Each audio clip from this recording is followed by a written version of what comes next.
ಸಾಂಬಾರಿನಲ್ಲಿ ಜಿರಳೆ ಇದೆ ಎಂದು ಗ್ರಾಹಕನೋರ್ವ ದೂರು ನೀಡಿರುವ ಹಿನ್ನೆಲೆಯಲ್ಲಿ ಜಿಲ್ಲಾ ಆಹಾರ ಸುರಕ್ಷತಾ ಅಧಿಕಾರಿ ಡಾಕ್ಟರ್ ಪ್ರವೀಣ್ ಕುಮಾರ್ ಅವರು ತೊಕ್ಕೊಟ್ಟುವಿನ ವೃಂದಾವನ ಹೋಟೆಲ್ಗೆ ದಿಢೀರ್ ದಾಳಿಯನ್ನು ನಡೆಸಿ ಅಡುಗೆ ಕೋಣೆಯನ್ನು ತಪಾಸಣೆ ನಡೆಸಿದ್ದಾರೆ.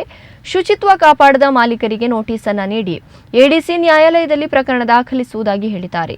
ಮಧ್ಯಾಹ್ನ 1:30 ವೇಳೆಗೆ ಅಧಿಕಾರಿ ಹಾಗೂ ಚಾಲಕ ಇಬ್ಬರೂ ಕೂಡ ಶಟರ್ ಹಾಕಿ ತಪಾಸಣೆ ಕೈಗೊಂಡಿದ್ದಾರೆ. ಈ ಬಗ್ಗೆ ಡಾಕ್ಟರ್ ಪ್ರವೀಣ್ ಕುಮಾರ್ ಪ್ರತಿಕ್ರಿಯಿಸಿ, ಗ್ರಾಹಕನೋರ್ವನು ಸಾಂಬಾರಿನಲ್ಲಿ ಜಿರಳೆ ಇದೆ ಎಂದು ನೀಡಿರುವ ದೂರಿನ ಹಿನ್ನೆಲೆ ಈ ದಾಳಿಯನ್ನು ನಡೆಸಲಾಗಿದೆ. ಹೋಟೆಲ್ನ ಅಡುಗೆ ಕೋಣೆಯಲ್ಲಿ ಆಹಾರ ದಾಸ್ತಾನು ಮಾಡಲು ಪ್ರತ್ಯೇಕ ಕೊಠಡಿ ಇಲ್ಲದೆ ಎಲ್ಲೆಂದರಲ್ಲಿ ಆಹಾರ ಪದಾರ್ಥಗಳನ್ನು ರಾಶಿ ಹಾಕಲಾಗಿತ್ತು.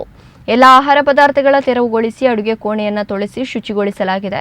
ಆಹಾರ ಪದಾರ್ಥಗಳನ್ನು ಪ್ರತ್ಯೇಕವಾಗಿ ಜೋಡಿಸಲು ಹೋಟೆಲ್ ಮಾಲೀಕರಿಗೆ ನಿರ್ದೇಶನವನ್ನು ನೀಡಲಾಗಿದೆ. ಶುಚಿತ್ವ ಕಾಪಾಡದ ನಿಟ್ಟಿನಲ್ಲಿ ಹೋಟೆಲ್ ಮಾಲೀಕರಿಗೆ ನೋಟಿಸ್ ಅನ್ನು ನೀಡಿ ಎಡಿಸಿ ನ್ಯಾಯಾಲಯದಲ್ಲಿ ಪ್ರಕರಣ ದಾಖಲಿಸುವುದಾಗಿ ಹೇಳಿದ್ದಾರೆ. ದಕ್ಷಿಣ ಕನ್ನಡ ಜಿಲ್ಲಾ ಆಹಾರ ಸುರಕ್ಷತಾಧಿಕಾರಿ ಡಾಕ್ಟರ್ ಪ್ರವೀಣ್ ಕುಮಾರ್ ಸಾರ್ವಜನಿಕರೊಬ್ಬರ ದೂರಿನ ಮೇರೆಗೆ ತೊಕ್ಕೊಟ್ಟು ನಲ್ಲಿರುವಂತಹ ಹೋಟೆಲ್ ವೃಂದಾವನಲ್ಲಿ ದಾಳಿ ಮಾಡಿದ್ದಾರೆ. ಗ್ರಾಹಕರೊಬ್ಬರು ಸಾಂಬಾರಲ್ಲಿ ಜಿರಳೆ ಇದೆ ಅಂತೇಳಿ ನೀಡುತ್ತಾರೆ. ಇದರ ಮೇಲೆ ನಾವು ದಾಳಿ ನಡೆಸಿ ಅಡುಗೆ ಕೋಣೆಯನ್ನು ಪರಿಶೀಲನೆ ಮಾಡಿದಾಗ ಬಹಳಷ್ಟು ಶುಚಿತ್ವ ಇಲ್ಲದೇ ಇರೋದು ಕಂಡುಬಂದಿದೆ. ಆಹಾರ ಪದಾರ್ಥಗಳನ್ನು ಸಂಗ್ರಹಿಸಿಟ್ಟಿರುವುದು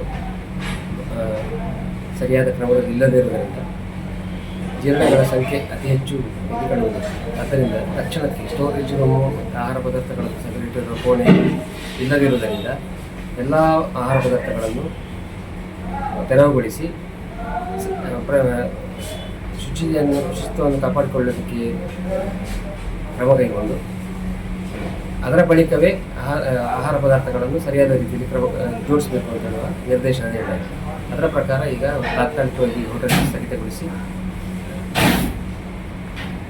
ಶುಚಿಯನ್ನು ಮಾಡುವಂಥ ಕಾರ್ಯ, ಅಡುಗೆ ಕೋಣೆಯನ್ನು ತೊಳೆಯುವಂಥ ಕಾರ್ಯವನ್ನು, ಆಹಾರ ಪದಾರ್ಥಗಳನ್ನು ಸರಿಯಾದ ರೀತಿಯಲ್ಲಿ ಜೋಡಿಸಿಡುವಂಥ ಕೆಲಸವನ್ನು, ಜಿರಳೆ ಕಂಡುಬಂದಿರುವಂತಹ ಆಹಾರ ಪದಾರ್ಥಗಳನ್ನು ವಿಲೇವಾರಿ ಮಾಡುವಂಥ ಕೆಲಸಗಳನ್ನು ಈಗಾಗಲೇ ನಾವು ಮಾಡಿದ್ದೀವಿ.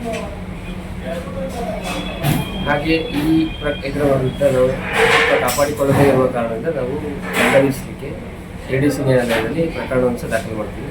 ಅವರಿಗೆ ನೋಟಿಸನ್ನು ಸಹ ಕೊಡ್ತಾ ಇದ್ದೀವಿ.